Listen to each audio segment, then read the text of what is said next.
नमस्कार, मी उर्मिला कवडे डिझाईनमध्ये तुमचं सर्वांचं खूप खूप मनापासून स्वागत आहे. तर बघा 8 दिवसापूर्वी मी जे तुम्हाला ब्लाऊज कट करून दाखवले होते आणि त्याच्यामधले मी 2 ते 3 शिवून घेतले होते आणि 2-3 राहिलेले होते. तर बघा त्याच्यानंतर मी हे शिवून घेतले. या पद्धतीने अशी मी ही डिझाईन बनवलेली आहे आणि मी ती डिझाईन अपलोड पण केलेली आहे. तर बघा तुम्हाला बघायची असेल तर नक्की बघा, मी अपलोड केलेली आहे, बघू शकता. फक्त ही जी आहे ही मी अपलोड नाही केलेली कारण याचं ब्लाऊज पीसाचं अस्तर नव्हतं, त्याच्यामुळे मी हे कट पण नव्हतं केलं. त्याच्यानंतर मी हे कट करून घेतलं आणि अशी डिझाईन बनवलेली आहे. तर बघा या दोन्ही ब्लाऊजची मी शिलाई एकाची 350 रुपये आणि एकाचे 400 रुपये घेणार आहे. तर बघा त्याच्यानंतर हे पण त्यांनी नंतर आणून दिलेलं होतं. तर बघा हे अस्तरचंच आहे, फक्त छोटी बाई आहे कारण त्याच्यामध्ये मोठी बाई बसली नव्हती, त्याच्यामुळे मी छोटी बाई घेतली.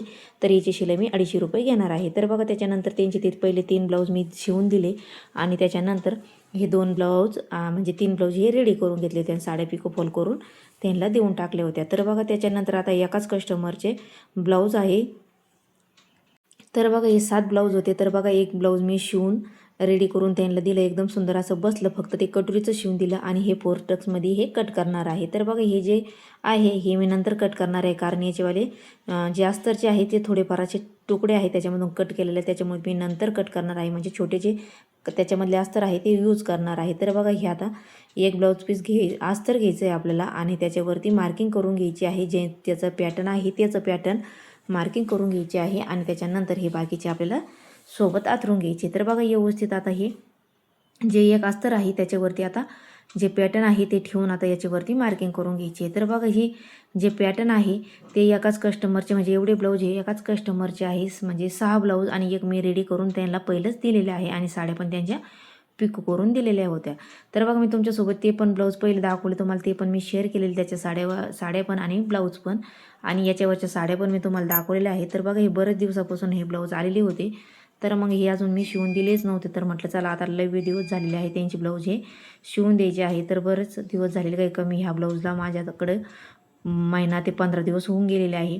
तर बघा असं पाठीमागचा जो भाग आहे तो असा ठेवलेला आहे बंद बाजूकून आणि खडूने मार्किंग करून घेतलेलं आहे. तर बघा यांचं पॅटर्न जे होतं ते पॅटर्न एकदम म्हणजे खराब झालं होतं, त्याच्यामुळे मी हे पॅटर्न परत पेपर पॅटर्न काढून घेतलं, तेच पॅटर्न ठेवून आणि त्याच्यानंतर व्यवस्थित त्याच्यावर नाव टाकून ठेवलं. म्हणजे ज्याचं वाजलं आपल्याकडं कायम कस्टमर येत असलं तर त्याला पॅटर्न एकदम सुंदर बसत असलं तर ते पॅटर्नवरती त्यांचं नाव टाकून ठेवायचं आहे. म्हणजे जेव्हा त्यांची ब्लाऊज येतील तेव्हा त्यांचं पॅटर्न लगेच ठेवून आपल्याला अस्तरवरती ब्लाऊज कट करता येते. म्हणजे आपला वेळ पण वाचतो, पॅटर्न काढायचा पण आणि ब्लाऊज पीस डबल कट करायचा पण प्रश्न येत नाही. म्हणजे सोबतच आपल्याला हे ब्लाऊज पीस कट करता येते. तर बघा अशी मी खडूने मार्किंग करून घेतली सगळे एका अस्तरवरती पूर्ण पॅटर्नची आणि त्याच्यानंतर हे बाकीचे पण असे आथरून घेतले व्यवस्थित. म्हणजे काठोकाठ व्यवस्थित आथरून घ्यायचे. आपल्याला जी बंद बाजू आहे ती पण आपल्याला व्यवस्थित करून घ्यायची, म्हणजे खालीवर झाली नाही पाहिजे आणि सरकली पण नाही पाहिजे. तर बघा व्यवस्थित असे अस्तर व्यवस्थित आथरून घेतलेले आहे आणि त्याच्यानंतर जे मार्किंग करून घेतलेले आहे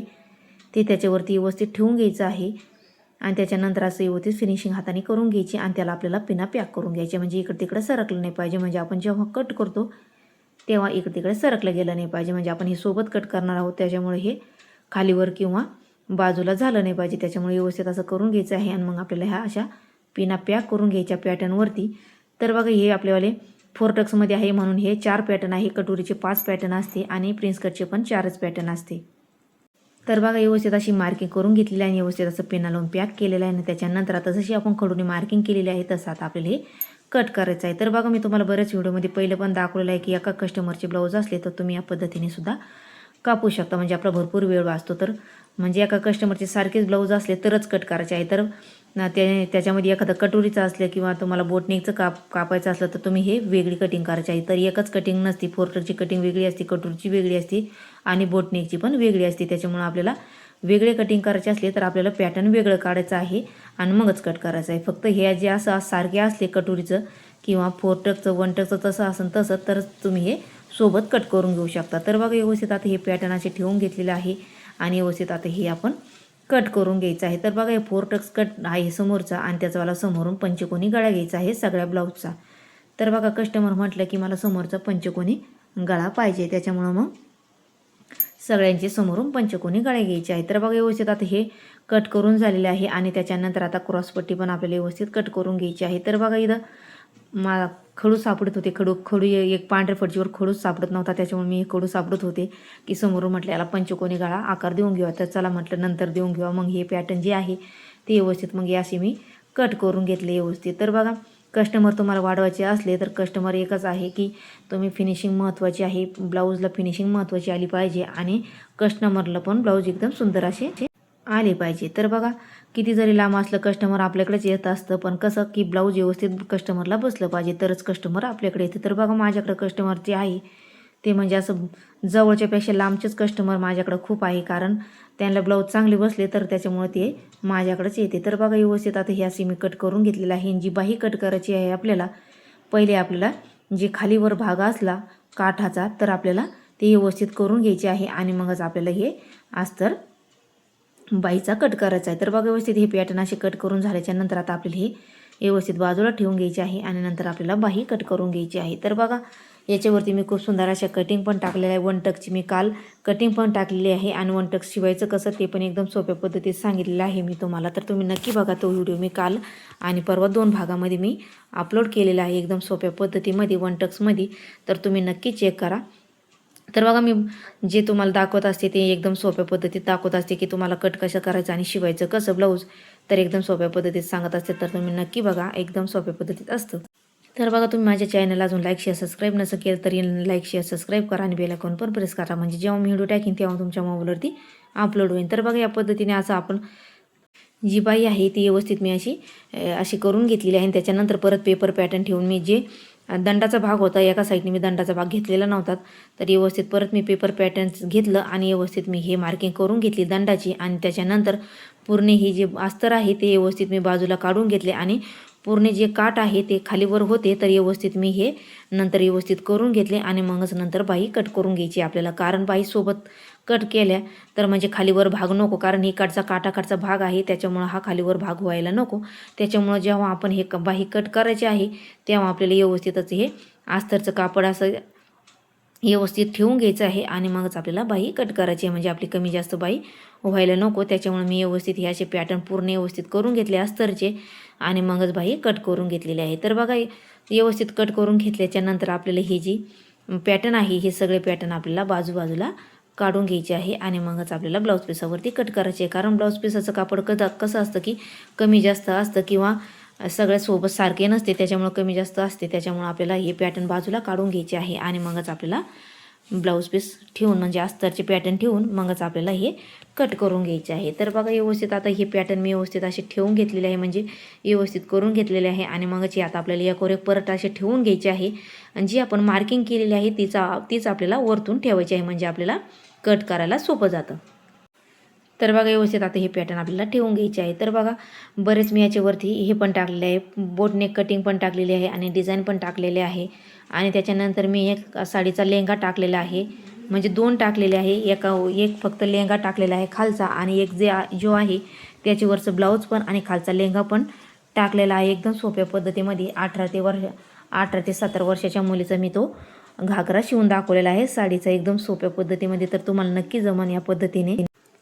तर बघा असे वरतून मार्किंग करून घेतलेलं कापड मी अस्तरचं घेतलेलं आहे आणि पिना अशा 2 पॅक करून घेतलेलं आहे, म्हणजे कापायला आपल्याला एकदम सोपं जाईल. तर बघा या पद्धतीने व्यवस्थित करून घेतलेलं आहे आणि आता आपल्याला कट करून घ्यायचं आहे. तर बघा व्यवस्थित कट करून घ्यायचं आहे. जे उरलेलं अस्तरचं कापड जे आहे ते आपल्याला परत काम येणार आहे, म्हणजे जेव्हा आपण ब्लाऊज शिवतो तेव्हा आपल्याला हे म्हणजे पट्टीला लूकपट्टीला कामं येतं आणि थोडंफार जिथं का आपल्याला कंबरपट्टीला लागत असलं तर कंबरपट्टीला पण लागतं. त्याच्यामुळे ते अस्तरचं जे कापड आहे ते आपल्याला परत गरज पडते त्याचीवाली, त्याच्यामुळे आपल्याला बाजूला फेकून नाही द्यायचं, ते व्यवस्थितच बांधून ठेवायचं आहे. तर बघा व्यवस्थित आता हे पॅटर्न जे आहे ते आपल्याला सगळे बाजूला करायचे. तर बघा इथं मी 2.25 गळा घेतलेला आहे आणि गळ्याची उंची इथं 6 साडेसहा उंची तुम्ही टाकू शकता आणि त्याच्यानंतर इथं खाली घ्यायचं आपल्याला 2.5 इंचाच्या याच्यावर लाईन मारून घ्यायची आहे आणि बॉक्स तयार करून घ्यायचा आहे आणि पंचकोनी गळ्याला आकार द्यायचा आहे. तर बघा कस्टमरला पंचकोनी गळा पाहिजे होता त्याच्यामुळे मी असा आकार देऊन घेतलेला आहे. जेव्हा ब्लाऊज पिसावरती शिवतो तेव्हा आपल्याला हे उलटसुलट करून घ्यायचं आहे शिवता वेळेस. तर बघा व्यवस्थित आता हे अशी मार्किंग करून घेतलेली आहे आणि आता हे पॅटर्न आपल्याला सगळे बाजूला करून घ्यायचे आहे. सगळे बाजूला पॅटर्न करून घ्यायचे व्यवस्थित आणि मगच आपल्याला ब्लाऊज पिसावरती कट करून घ्यायचे आहे. तर बघा एकदम सोप्या पद्धतीत सांगत असते मी. तर बघा आता हे ब्लाऊज मी आज कट करून घेतलेलं आहे, म्हणजे काम आवरून झाल्याच्या नंतर, म्हणजे मी हे संध्याकाळी कट केलेले आहे. त्याच्या आधी मी ते 3 ब्लाऊज तुम्हाला पहिले स्टार्टिंगला दाखवले, ते मी कट केलेले होते पहिले आणि एक कट नव्हतं केलेले, तर ते मी पहिले शिवून घेतले आणि त्याच्यानंतर हे रात्री मी म्हणजे 6-7च्या नंतर हे मी कट करून घेतले रात्रीचे. तर मी आता हे म्हणजे हे उद्या मी दुसऱ्या दिवशी शिवून घेणार आहे. तर बघू आता हे आज फक्त हे माझ्याकडून कट करून होणार आहे आणि नंतर दुसऱ्या दिवशी मी हे ब्लाऊज शिवून घेणार आहे. तर भरपूर दिवस झाले, म्हटलं चला आता हे कस्टमरचे ब्लाऊज शिवून देऊ. आणि त्याच्यानंतर हे ब्लाऊज मी कट करत होते तेव्हाच एक कस्टमर आलं, तर त्यांचे पण 5 ते 6 ब्लाऊज आलेले आहे. ते पण मला म्हणजे पुढच्या महिन्यात मला 10 तारखेपर्यंत ते शिवून द्यायचे आहे. पण म्हटलं अजून वेळ आहे, पण हे पहिले ब्लाऊज होते, म्हटलं आता हे पहिले यांचीवाले कट करून आता आपण हे शिवून देवा, कारण हे भरपूर दिवस झालेले आहे. त्यांना पण आता लई वेळ आपल्याला वाट बघून हे नसतं की आपण एखादा कस्टमर ऐकत असलं तर आपण त्या कस्टमरचे ब्लाऊज मागच ठेवतो आणि ते नाही ऐकत त्यांच्यावाले आपण लगेच रेडी करून देतो. आणि एखादा कस्टमर असं असतं की शिवायला लावतं अर्जंटमध्ये आणि दुसऱ्या दिवशी ब्लाऊज घेऊनच जात नाही. म्हणजे किती आपल्याला हे होतं की म्हणजे शिवायला लावतं टायमावर आणि ब्लाऊज घेऊन नाही जातं. असं बरंच कस्टमरचं झालेलं आहे, तुमच्यासोबत झालेलं आहे की ते पण मला कमेंट करून नक्की सांगा. तर बरंच कस्टमर असं असतं की शिवायला लावतं आणि घेऊनच जात नाही, म्हणजे 2 दिवस परत ते ब्लाऊज तसंच पडतं. माझ्यासोबत तर बरेच वेळेस असं झालेलं आहे. तर बघा एक ब्लाऊज पीस मी असं घेतलेला आहे, बंद बाजू माझ्या डाव्या हाताने घेतलेला आहे आणि पाठीमागचा भाग आपल्याला बंद बाजूकडून ठेवायचा आहे आणि बाकीचे पॅटर्न आपल्याला व्यवस्थित असे तिथं बसन तिथं आपल्याला व्यवस्थित ठेवायचे आहे आणि अर्धा इंच असे आपल्याला कट करून घ्यायचे. म्हणजे आपण जेव्हा शिवतो ब्लाऊज पीस आपल्याला कमी पडायला नको, त्याच्यामुळे आपल्याला व्यवस्थित असे हे जास्तीचंच कट केलेलं असतं. कारण अस्तर जो असतो तो आपला मेन असा म्हणजे जेवढं पॅटर्न असतं आपलं तेवढंच आपल्याला कापतो आपण अस्तर, आणि जे साडीचं कापड असतं ते थोडंसं जास्तीचंच कापायचं असतं. जेव्हा म्हणजे आपण शिवतो तेव्हा आपल्याला कमी पडायला नको, त्याच्यामुळे थोडंसं जास्तीचंच अर्धा इंच आपल्याला कापायचं आहे. तर कमी पडत असलं तर तुम्ही काठोकाठ सुद्धा कापू शकता, म्हणजे थोडंसं फार कमी जास्त करू शकता, म्हणजे शिवायला कमी पडायला नको. त्याच्यामुळे हे जास्तीचं कापड आहे म्हणून मी हे जास्तीचं थोडंसं कट केलेलं आहे. तर बघा व्यवस्थित आता हे पॅटर्न मी कट करून घेतलेलं आहे आणि आता व्यवस्थित आपण हे त्याच्या ह्याच्यामध्येच असे ठेवून द्यायचे आहे आणि बांधून ठेवायचे आहे. आता आपण हे सेमच या पद्धतीने सगळे ब्लाऊज पीस याच पद्धतीने आपल्याला कट करून घ्यायचे आहे. तर बघा अस्तरचं जे कापड आहे ते पण आणि हे ब्लाऊज पीसाचं कापड आहे ते पण आपल्याला याच्यातच ठेवायचं आहे आणि बांधून ठेवायचं. म्हणजे जेव्हा आपण ब्लाऊज शिवायला घेतो तेव्हा आपल्याला याचेवाले पार्ट इकडे तिकडे पडलेले म्हणजे पडत नाही. आपल्याला शिवायला लागायला घेतले की आपल्याला असंच आपल्याला जे बांधून ठेवले आहे गठ्ठा तोच घ्यायचा आहे आणि शिवायला घ्यायचा आहे, म्हणजे आपल्या इकडे तिकडे कापड पडत नाही. तर बघा आता हे सगळे पॅटर्न मी सेमच या पद्धतीने पूर्ण कापून घेते आणि याच पद्धतीने बांधून ठेवते. तर बघा व्यवस्थित आता हे सगळे पॅटर्न मी असे कापून घेतलेले आहे. तर बघा भरपूर असा राडा झालेला आहे आणि आता मी हे दुसऱ्या दिवशी उद्या शिवून घेणार आहे. तर तुम्हाला आजचा माझा लॉग कसा वाटला मला कमेंट करून नक्की सांगा, की कसा वाटला तो नक्की सांगा. भेटूया पुढच्या व्हिडिओमध्ये, तोपर्यंत धन्यवाद. नक्की लाईक शेअर सबस्क्राईब करा. धन्यवाद.